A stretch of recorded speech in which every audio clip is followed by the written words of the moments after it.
Welcome back for week 2 of the E46 LS build slash me taking apart the 240 and taking shit out of the Beamer and getting it all caged and everything. So this week kind of got a little bit done. It's been like super hot, kind of getting acclimated to the heat, but been kind of sucking it up lately and kind of getting a little bit more work done. So we'll walk around and show you what the progress is on week 2.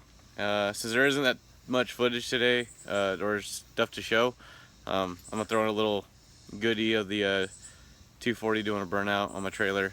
It's always, everyone loves burnouts, so that'll be fun. So stay tuned and we'll see the walk around and how we are in week 2 slash 2.5. Engine bay still looking the same. Haven't really touched anything in here. As far as what's up to come on here is delete the ABS block and all those extra lines and converting it over to just a regular brake system, like a non-ABS brake system like the 240. I'll be getting the Powered by Max delete kit and kind of go from there and hook up my hydro from the 240. We walk over here. This is kind of what I've been up to. Here's all the wiring from the BMW and pretty much took out all the carpet.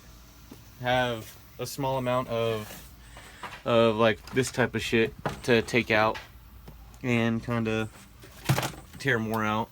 And see, I mean, it's super easy to do. I just haven't taken out like every little bit of it yet. Next, hopefully this weekend, I'm gonna get some dry ice from our buddy Brad and get the sound deadening out.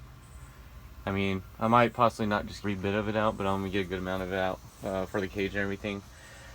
But first I'll have to make seat brackets for the driver's seat so I can see where to put my B-pillar bar. Also, a cool thing is the brackets are gonna be super easy to make for this seat. If you have a 240 and I'm comparing it to the 240, it's like 100% easier because it's just pretty much a straight piece of angle iron, maybe a little step up or a spacer right here, make it sit flat, and boom, there you go. Last bit to do as far as stripping is to rip out the harness or the little bit of wiring over here on the roof, and there's like the antenna back there, so just a little bit more to go as far as stripping goes. And as you can see, I had zero remorse. I just cut everything because I'm not going to use this harness. But the good thing is, if you see these wires, they're actually really nice. So rather than buying all the wires to like rewire it, because I'm rewiring it myself like I did on the 240, I'm just gonna reuse all this shit because I have plenty, and plenty with good length to do so. Walk around to the back. Not much. I mean, rip more wiring out of here. I left pigtail pretty much so I can rewire the tail lights and not have to redo it from the connector. I can just do it down here. I just gotta rip this like trim piece off. It's not a big deal though.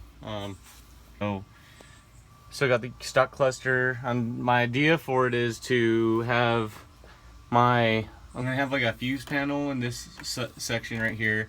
I'm gonna have my switches in this section right here, and then I want to put the cluster in. And if you've seen my previous videos of the 240, I have a digital gauge cluster, and so hopefully I can utilize it so I don't have to do anything special or anything new. So what I'm gonna try and do is put that inside of here if it fits. I'll probably have to do some cutting and stuff, but that way I can just throw this back in and keep it like a clean look, you know. I always like just using the stock dash because it's easier, it's cleaner, and it looks good. So yeah, pretty much that's the walkthrough right now. So that's what I got so far. Just stay tuned and keep checking it out. Should have a video up like pretty much every week, not like on the dot. Could be before, could be a little after, depending on how much work gets done. But here this coming weekend, I should start knocking out the sound deadening and making the seat bracket, and then cage making should be started, and hopefully that doesn't take too obscenely long, and then I can start pulling the LS because I need to mock up the LS to get the hydro fitted to where I want it, once the seat's in also, and just kind of figuring everything out, because I had no idea where it's going to sit with the CD09.